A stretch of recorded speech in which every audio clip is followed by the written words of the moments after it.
ठाणे महानगर पालिका प्रभाग क्रमांक 13 में दूषित पेयजल आपूर्ति को लेकर लोगों का गुस्सा अब आंदोलन में बदल गया है। शिवसेना ठाकरे गुट के नगर सेवक शाहजी खुस्पे के नेतृत्व में नागरिकों ने ज्ञानेश्वर नगर से ठाणे मनपा मुख्यालय तक जन आक्रोश ठंडा मोर्चा निकाला।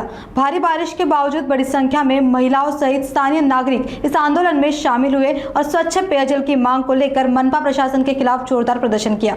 आंदोलन के बाद नगर आयुक्त ने मामले की गंभीरता को स्वीकार करते हुए अधिकारियों से रिपोर्ट तलब की और जल्द से जल्द स्वच्छ एवं नियमित पानी की आपूर्ति सुनिश्चित करने का आश्वासन दिया है। ऐसा दावा शाहजी खुस्पे ने किया। उनका कहना है कि प्रभाग क्रमांक 13 में वर्षों से पानी की समस्या बनी हुई है और नागरिकों को स्वच्छ पेयजल उपलब्ध कराना महानगर पालिका की जिम्मेदारी है। उन्होंने चेतावनी दी कि यदि आने वाले दिनों में ठोस कार्रवाई नहीं हुई तो नागरिकों के साथ मिलकर और भी बड़ा एवं तीव्र आंदोलन किया जाएगा।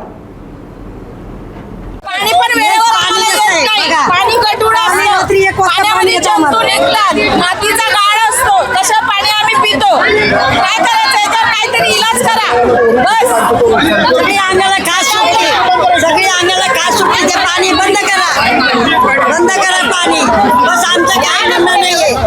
तुमचं नाव सांगा। नमस्कार, मी कांचन। नमस्कार, कांचन विजय कदम बोलते मी। आमच्याकडे संत ज्ञानेश्वर नगरमध्ये एवढं गढूळ पाण्याची एवढी आम्हाला सोय आहे, तर पाणी येत तर नाहीच आहे। 12-2 वाजेपर्यंत पाणी येत नाही, पण येतात ते सुद्धा गढूळ। आणि शिवाय आम्ही भरून ठेवलो तर 2 दिवस भरून ठेवलं तर तिसरा दिवस बघायला तर त्याच्यात आळी पडते, पाण्यात आळ्या पडतात अक्षरशः। त्या पाण्याचा आम्ही पिऊन आम्हाला रोगराई झाली तर त्याला जबाबदार कोण आहे? अक्षरशः ड्रेनेजचं पाणी, गटाराचं पाणी येतं, स्वच्छ पाणी आम्ही अक्षरशः आळ्या पडतात, आळ्या त्या पाण्यात, त्या पाण्याचं आम्ही प्यायचं कसं? महानगरपालिकेने पिऊन बघावं ते पाणी। आयुक्तांशी काय बोलणं झालं आणि तुम्हाला काय आश्वासन मिळालं? सर्वप्रथम मी आयुक्तांचं खरोखर आभार मानेन। आयुक्तांनी खूप मोठ्या मनाने ही गोष्ट मान्य केली की खरोखर मला सुद्धा कल्पना नव्हती की ठाण्यामध्ये अशा कुठल्या प्रभागामध्ये 25 वर्षापासून, आयुक्तांना आधी वाटले की 25 दिवसापासून, म्हटलं साहेब 25 वर्षापासून। हे ऐकून त्यांना खरोखर आश्चर्याचा धक्का बसला की ठाण्यामध्ये अशा ठिकाणी 25 वर्षापासून गढूळ पाण्याचा पुरवठा होतोय। तर आयुक्त महोदयांनी त्याच्यावरती दिलगिरी व्यक्त करून सर्व अधिकाऱ्यांना त्या ज्या टेक्निकली गोष्टीची माहिती घेतली आणि त्यांनी नक्की आश्वासन दिले की लवकरात लवकर ह्याच्यावरती कारवाई करून संत ज्ञानेश्वर नगर, डॉक्टर गंगाधर नगर आणि प्रभाग क्रमांक 13ला अतिशय स्वच्छ आणि नियमित पाणी पुरवठा करण्याचं आश्वासन आयुक्त महोदयांनी दिलं। काय कारण सांगितलं त्यांनी? कारण की त्यांनी असं म्हणताना आम्ही ऐकलं की रॉ वॉटर ट्रीटमेंट न करता ते पाणी येतं, तर याचं कारण काय सांगितलं की फिल्टरेशनला जागा नाही आहे, जमीन नाही, नेमकं काय? असं म्हणणं होतं की फिल्टरेशनला जी 100 बाय 100 अशी जागा लागते ती जागा उपलब्ध नाही आहे आणि कारण हे दिलं की BMCची जी डायरेक्ट रॉ वॉटर लाईन येते त्याच्यावरती डायरेक्ट कनेक्शन दिलेलं आहे।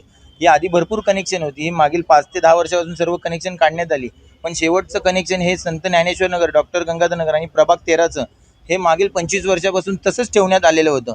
आणि आयुक्तांनी ह्या गोष्टीबद्दल खरोखर अधिकाऱ्यांना समज दिली की अशा पद्धतीची गोष्ट असेल हे तुम्ही मला सांगायला हवं होतं आणि त्याच्यावरती कारवाई करायला हवी होती।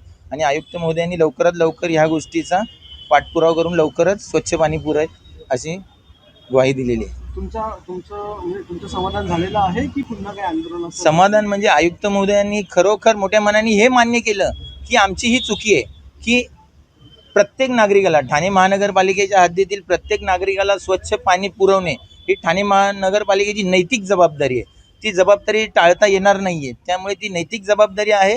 तर आम्ही दिलगीर आहोत, तुम्हाला ह्या पद्धतीचं 25 वर्षापासून सातत्याने गढूळ पाणी येते, तर येत्या काही दिवसात आम्ही ह्याच्यावरती ठोस कारवाई करू आणि नक्कीच संत ज्ञानेश्वर नगर, डॉक्टर गंगाधर नगर, प्रभाग क्रमांक 13 मधील नागरिकांना दिलासा देऊ, ह्याच्यावरती विश्वास ठेवू। जर येत्या काही दिवसात ह्याच्यावरती ठोस कारवाई जर काही झाली नाही तर नक्कीच परत संत ज्ञानेश्वर नगर, डॉक्टर गंगाधर नगर आणि प्रभाग 13 मधील सर्व नागरिकांतर्फे तीव्र आंदोलन छेडण्यात येईल।